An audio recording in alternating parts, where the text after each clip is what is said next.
Pierre 1,5. Paissez le troupeau d'Élohim qui est avec vous, exerçant la surveillance, non par contrainte, mais volontairement, non par empressement pour un gain, mais de bon cœur.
Alléluia. Merci Seigneur Jésus. Merci Seigneur Jésus. Wow.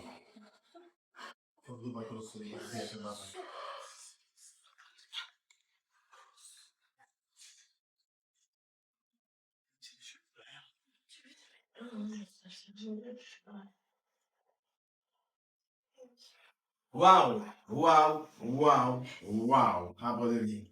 Vous avez entendu ces adorations, ces louanges. C'est ce que Dieu demande pour la seconde alliance. Il veut que nous l'adorons. Il veut que nous le remercions. Le sujet de ce matin, toi qui dors, réveille-toi. Fais la différence en sachant prier à l'ère de la grâce. Alléluia. Nous allons prendre une définition, bien aimé, qui est sur l'antichrist. Qu'est-ce que ça veut dire? On appelle aussi figuralement antichrist les persécuteurs de l'Église et de la sainte doctrine. Il viendra des antichrists qui tâcheront de séduire les fidèles.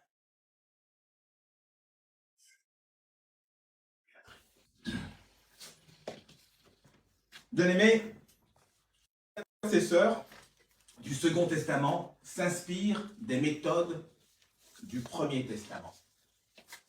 Ils s'inspirent de Abraham, de Moïse, de Aaron, de David, de Salomon, qui partaient du principe, quand ils priaient, Dieu était en colère. Dans nos prières, l'intercession aujourd'hui, ils essayent de demander à Dieu de ne pas déverser sa colère. C'est inutile. Car notre Seigneur et Sauveur Jésus-Christ l'a déjà fait pour nous. L'a déjà fait.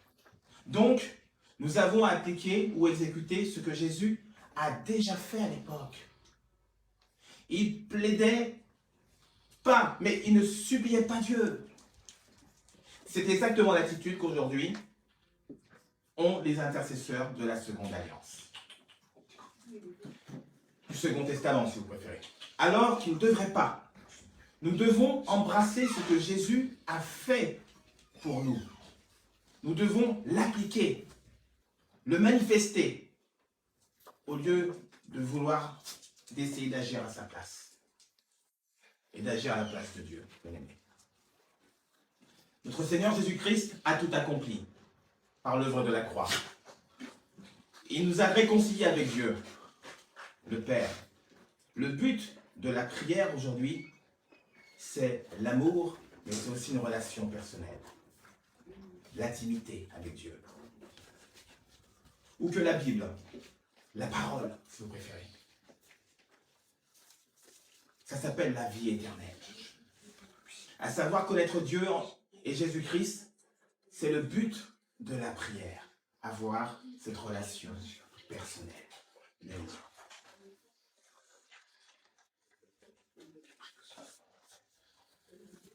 N'oublions pas, bien-aimés, que le Seigneur et Sauveur Jésus-Christ est le seul médiateur entre Dieu et nous. Nul ne va au Père sans passer par Jésus. 1 Timothée 2,5 nous dit, car il y a un seul Dieu et aussi un seul médiateur entre Dieu et les hommes, Jésus-Christ homme. Vous n'êtes pas, bien-aimé, celui qui détourne Dieu de sa colère. Jésus a déjà accompli tout. Nous n'avons pas à supplier Dieu de se repentir. Beaucoup de chrétiens ne comprennent pas cela, ou du moins fonctionnent comme un robot. Ils reproduisent ce qu'ils ont appris dans leur école, sans réflexion. Pour autant, la parole nous dit, éprouve l'homme de Dieu. Proverbe 30, verset 5. Ils ne méditent pas leur acte. Notre avocat auprès de Dieu, c'est notre Seigneur et Sauveur, Jésus-Christ, le seul et l'unique. Je vous invite à prendre 1 Jean, chapitre 2, qui peut me le lire, versets 1 et 2.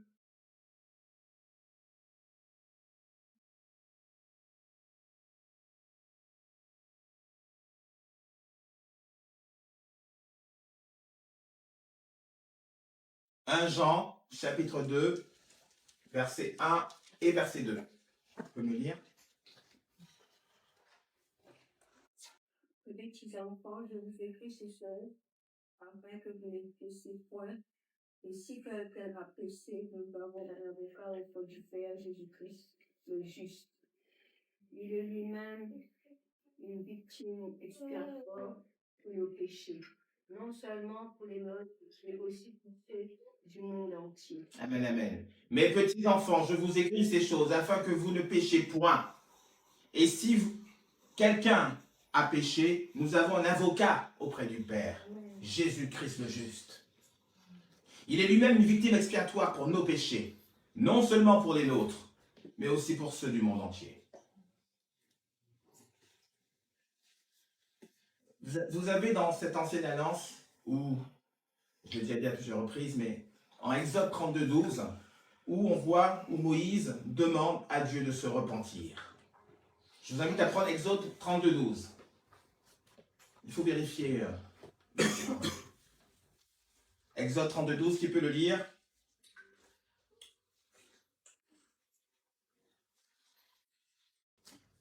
Exode 32, 12. Chapitre 32, verset 12.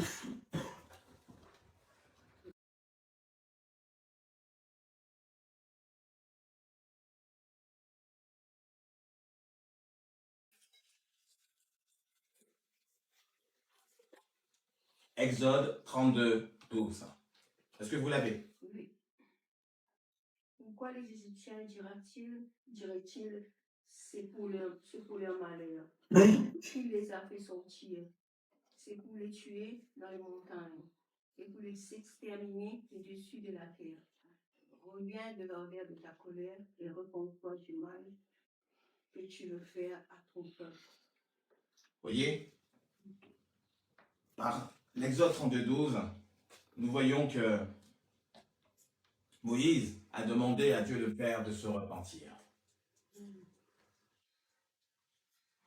L'intercesseur de la seconde alliance, la grâce, doit s'appuyer uniquement sur ce que Dieu a déjà accompli, bien aimé.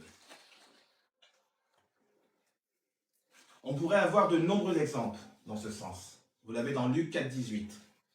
L'Esprit du Seigneur est sur moi, parce qu'il m'a oint.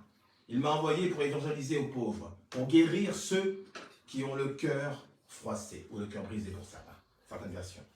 Quand Jésus est venu, il était dans la synagogue de Nazareth. Il a dit à l'Esprit du Seigneur, « L'Esprit du Seigneur est sur moi. » Il n'a pas dit que l'Esprit du Seigneur va venir sur moi. Pour ceux qui ont la révélation de la seconde alliance, savent que le Saint-Esprit est en eux, mais en permanence. Dans la première alliance, ils disent que l'Esprit de Dieu va venir ou l'implore de se manifester. Ceux qui vivent sous la loi diront toujours « L'Esprit de Dieu va venir sur moi ». Il est déjà là, bien aimé. Nous ne sommes plus à la première alliance.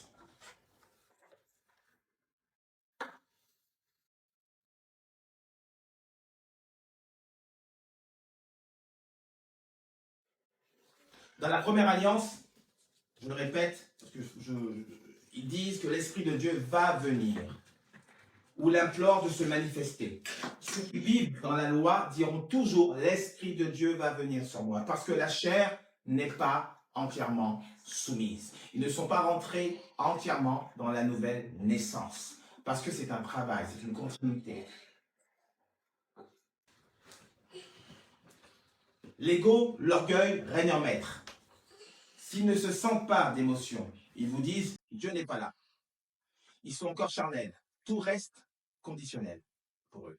Il faut faire quelque chose pour que l'Esprit de Dieu vienne. Dans la seconde alliance, quand Dieu vous oint, il vous donne toute la puissance nécessaire pour accomplir votre mission, votre ministère. Exemple, Matthieu 14, 29.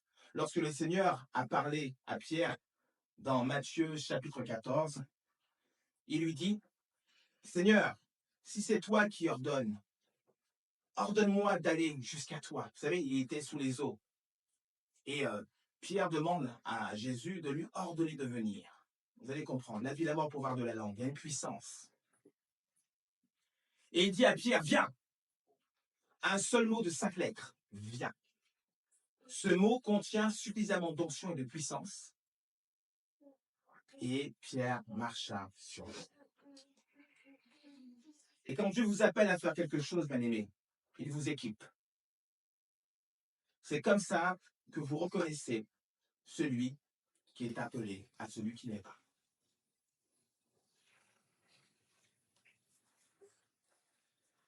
Pour ma part, Dieu m'a déjà oint. La différence est là, dans mon ministère. J'ai réalisé que Dieu m'a appelé et non un homme. Par conséquent, j'ai commencé à agir par la foi dans ce qu'il avait déjà accompli pour moi, au lieu de demander quelque chose qu'il a déjà fait.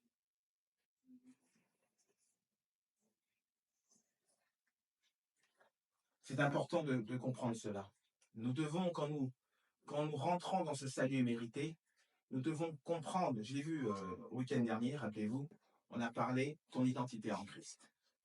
Nous devons comprendre quelle est la longueur, la profondeur, la largeur de ce salut mérité que Dieu nous a donné. Nous devons rentrer dans ce salut. Et dans ce salut, il y a des choses que vous n'avez pas besoin de demander. Il y a des choses qui sont déjà là. C'est à vous, dans le spirituel, à prendre les grâces que Dieu vous a déjà données et de les ramener dans le physique. Ça se passe comme ça, pas autrement. Mais vous pouvez demander simplement ce que Dieu a déjà fait pour vous.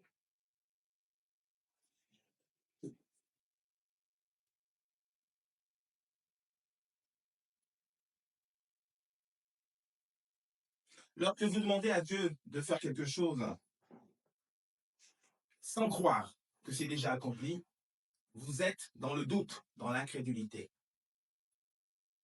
Il y a un élément de doute dans le fait de dire « Oh Dieu, utilise-moi. Oh Dieu, oins-moi. Oh Dieu, guéris-moi. Oh Dieu, fais-moi prospérer. Oh Dieu, accomplis une de ces choses. » Mais si vous êtes dans le doute, cela est inutile, bien aimé. Mais le doute, c'est tellement subtil au point que vous ne le réalisez pas. Et vous implorez Dieu en croyant d'une manière ou d'une autre que Dieu va vous répondre. Ça ne fonctionne pas comme ça, bien aimé.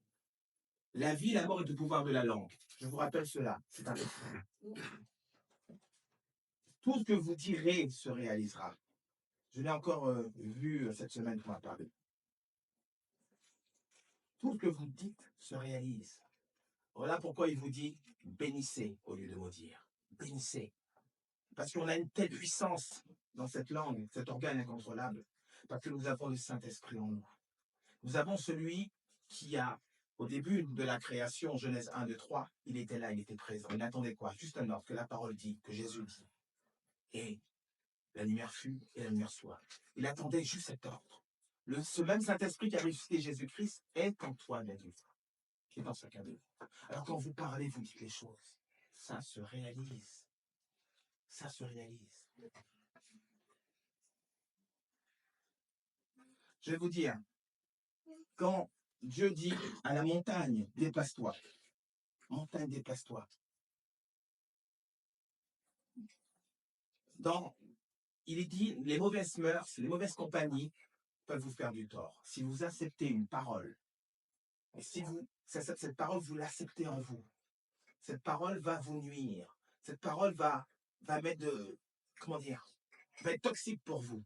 C'est-à-dire que votre volonté, quand vous dites que les choses s'exaucent, ça ne peut pas. Pourquoi? Parce que vous avez en vous, vous avez ces scories qui vous empêchent à la réalisation. Beaucoup perdent la foi aujourd'hui, bien aimés.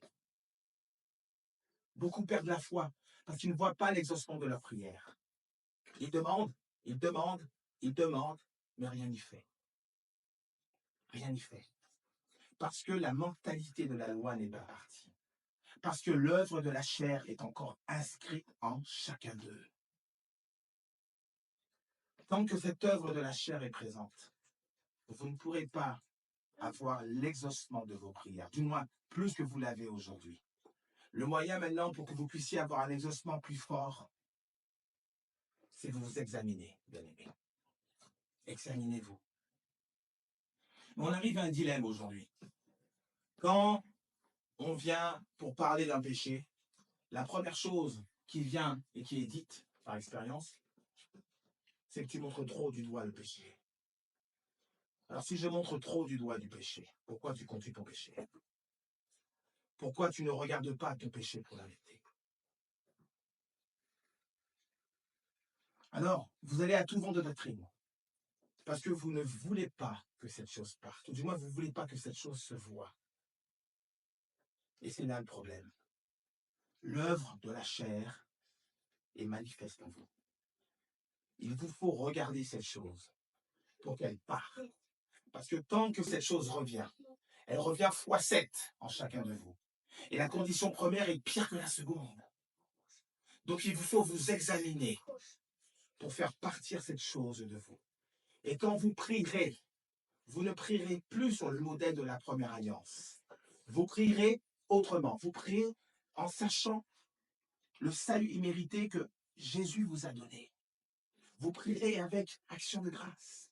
Vous prierez avec conviction. Vous prierez avec foi, si bien que quand vous allez dire quelque chose, il n'y aura plus de choses toxiques qui sera là pour entraver, pour que ça ne marche pas. Quand vous le direz, ça marchera. Quand vous priez la vie l'avant-pouvoir de la langue, bien aimé, arrêtez de vous plaindre dans vos prières.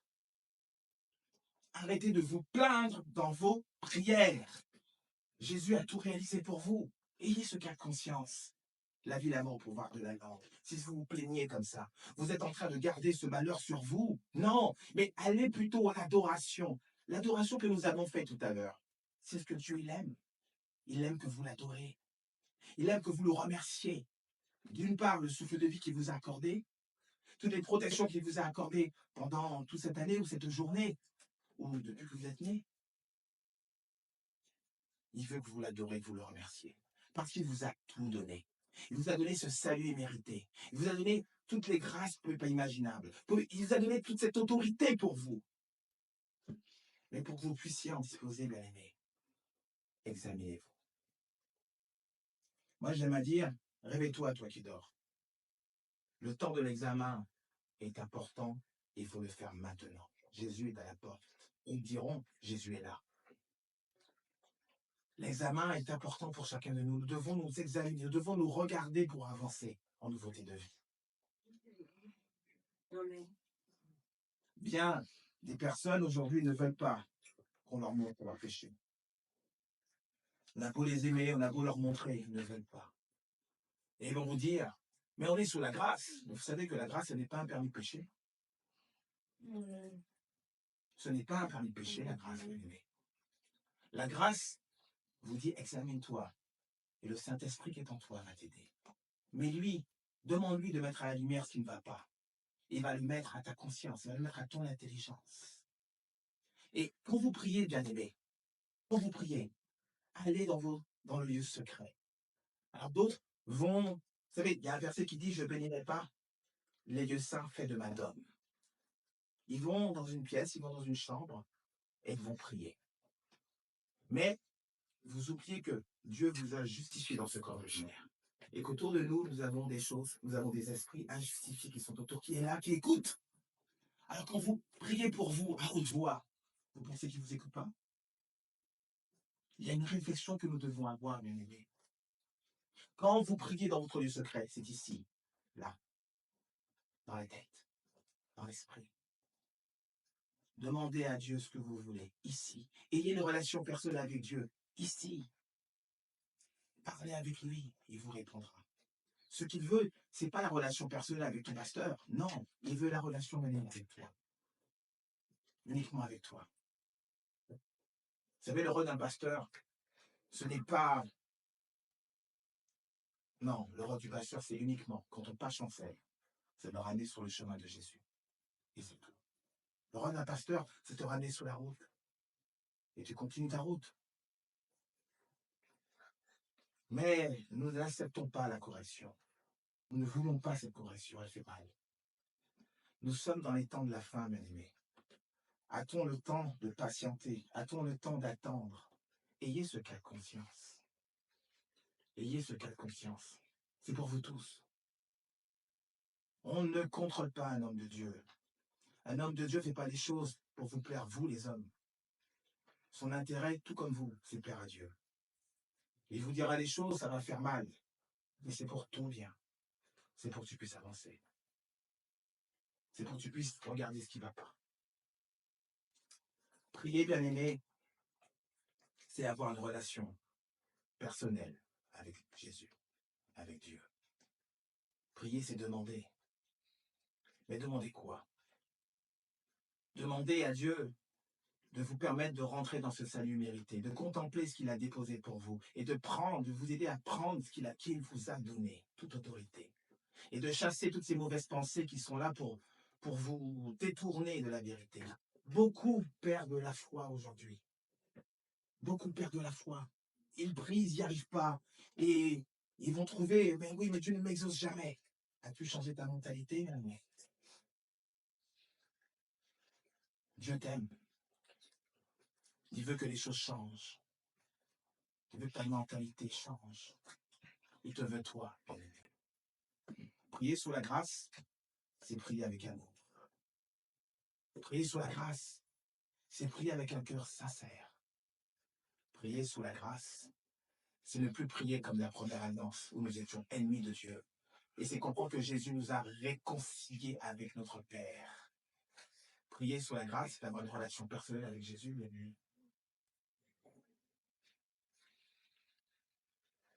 J'espère que ce petit message vous aura saisi. Ce petit message rentrera dans vos pensées, dans votre conscience. Et vous comprendrez, bien-aimés, l'utilité aujourd'hui de la prière. Si tu n'as pas réussi ta prière, c'est parce que tu n'es pas examiné. Si tu n'as pas eu l'exaucement de ta prière, c'est que tu ne t'es pas regardé. Jésus te dit, lève les mains et prie dans tout lieu. Lève les mains et prie dans tout lieu. Bien-aimé, mais prie dans l'esprit. Prie à haute voix pour tes bien-aimés, pour tes frères et sœurs. Mais pour prier pour toi, prie dans l'esprit. Car c'est cette relation qui te permettra, derrière tout cela, à affronter ce que la vie a préparé, à détruire les œuvres de l'ennemi. Dieu t'avertit dans ta prière. Si tu n'as pas aujourd'hui une relation de prière suffisante, essaie de prier matin. Remercie Dieu du souffle de vie qu'il t'a accordé. Au courant de la journée, à chaque chose que tu feras, quel que soit l'événement, demande à Dieu d'être présent. Sois patient, attends sa réponse. Il t'aidera. Il y a un bien-aimé ce matin qui m'a dit, Stéphane, je ne connais peut-être pas Dieu, mais il m'a toujours aidé. Je sais qu'il y a quelqu'un qui m'aide. Sinon, je serais mort depuis un moment. J'ai trouvé magnifique sa foi. Il m'a dit, je sais que Dieu m'aide. Vous vous rendez compte? Je sais que Dieu m'aide. Il est avec moi tout le temps. J'ai trouvé ça magnifique. Amen. Et j'ai envie de te dire, bien-aimé, Dieu est avec toi. Amen. Dieu t'aime. Dieu t'envoie ses oins, t'envoie ses prophètes. C'est pour t'édifier, c'est pour t'aider. À l'époque, les prophètes, ils étaient tués. Ils étaient tués. On n'acceptait pas que quelqu'un vienne apporter la parole de Dieu ou quoi que ce soit. Il ne répondait pas à l'air de temps. Le prince de ce monde faisait que l'homme le tuait. Aujourd'hui, à notre époque, les choses ne sont plus pareilles, bien heureusement. On arrive à un temps où tout est assombri, où tout est donné. À un temps où nous avons cette parole, qui est la Bible, qui est riche de sens, riche d'enseignements, qui est là pour nous montrer ce que nos prédécesseurs ont fait, pour nous montrer aujourd'hui à l'ère de la grâce de quoi nous bénéficions. La première alliance, et j'aime à le dire tout le temps, la première alliance, c'était le serviteur Moïse, en gros, qui a apporté la loi pour montrer à l'homme qu'il était pécheur. La seconde alliance, Jésus-Christ, notre Seigneur et Sauveur, t'a réconcilié avec notre Père. Je ne sais pas si vous comprenez. C'est deux façons d'opérer différentes. La première alliance, Moïse a demandé à Dieu le Père de se repentir. La seconde alliance, nous sommes réconciliés. Alors, quand vous avez compris ça, on s'approche du trône de la grâce, par le cadeau, par amour qu'il t'a donné, ce salut. On s'approche avec humilité et amour. On s'approche plus de la même façon. On s'approche plus. C'est mon père, parce que c'est mon père, il me donne. D'où ça vient ces fausses doctrines? Ce que je veux dire par là, dans l'intonation, dans la façon, dans le fonctionnement que vous avez à vous approcher. Ne vous étonnez pas, bien-aimés, que rien de vos prières ne sont pas exaucées. Il va quand même essayer de le faire, il est amour. Mais il y a beaucoup plus de prières qui auraient pu l'être si vous vous approchez avec humilité et amour. Bien-aimés. C'est ce message aujourd'hui que j'ai voulu vous donner pour que vous puissiez avancer en nouveauté de vie. Et que vous puissiez tous ensemble, que tous ensemble puissions rentrer dans cette nouvelle naissance et contempler l'immensité de ce salut qui nous a été offert. Amen. Nous allons prier, si vous le permettez. Seigneur Jésus, merci Seigneur Jésus de m'avoir permis ce matin d'être là, d'être présent, d'avoir passé ton message qui travaille nos consciences. Nous sommes sur l'ère de la grâce. Ce n'est pas un permis de péché. Nous sommes sur l'ère de la grâce. Nous avons contemplé ta grâce tout à l'heure, Père, quand nous avons loué, quand nous t'avons adoré. Nous avons entendu le ciel chanter avec nous. Seigneur Jésus, je sais qu'à travers cela, c'est ce que tu veux. Nous savons que méditer la parole, c'est aussi t'adorer. Nous savons, Père Saint, que parler de toi, c'est aussi t'adorer. Merci, Père, de nous permettre d'être présents, d'être là et d'avancer dans la direction que tu nous as donnée dans l'ère de la grâce. Merci pour ce salut mérité que tu nous as donné. Merci de contempler toute l'étendue de ce salut, Père. Merci de te révéler en chacun de nous. Nous savons que le Saint-Esprit est en permanence, il est en nous. Saint-Esprit, merci d'être là, de nous rappeler toute parole venant de Jésus. Ce matin, nous avançons avec un cœur confiant. Nous avançons avec une mentalité qui change. Nous avançons parce que nous avons compris ce matin, Père, que nous allons prier différemment. Nous n'allons plus t'ordonner, mais nous allons t'adorer dans nos prières. Nous allons te demander avec humilité de nous montrer ce que tu as déjà déposé pour nous dans notre salut. Et nous allons prendre ces choses avec autorité, mais amour et humilité. Merci Seigneur Jésus pour tout ce que tu fais pour chacun de nous ce matin. Je sais que des millions d'internautes, je sais, Père Saint, que mon assemblée ici que tu m'as confiée, Père Saint, cette tutelle, cette responsabilité. Je sais, Père Saint, que les cœurs ont changé. Tu m'as changé. Tu nous as changé. Et tu continues de grâce en grâce, de victoire en victoire. Père, merci pour ton amour. Merci pour tout. Nous t'avons ainsi prié dans le nom puissant et merveilleux nom de notre Seigneur Jésus-Christ. Amen. Amen. Amen, amen, amen, amen. Nous allons de nouveau, bien-aimés, vous allez voir comment les choses se suivent. Vous allez tous chanter avec nous, là où vous vous trouvez. Haussez le ton avec nous et adorer notre Seigneur Jésus. Je veux t'adorer.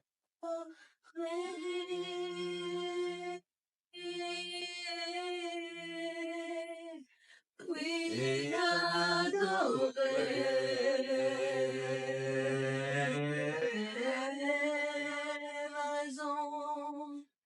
ma raison de vie,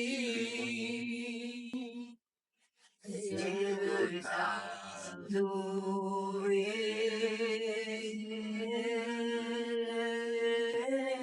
Je veux t'adorer.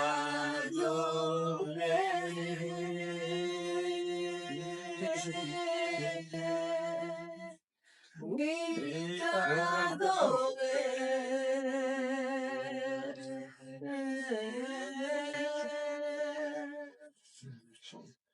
ma raison de vie, c'est de t'adorer. Je t'adorer.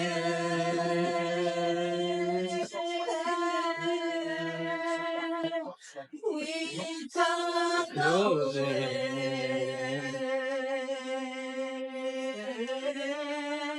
Ma raison de vivre, ma raison de vivre, t'adorer. C'est de t'adorer.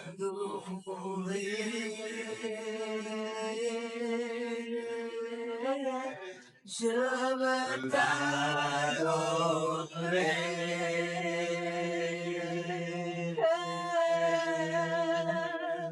Oui, t'adorer.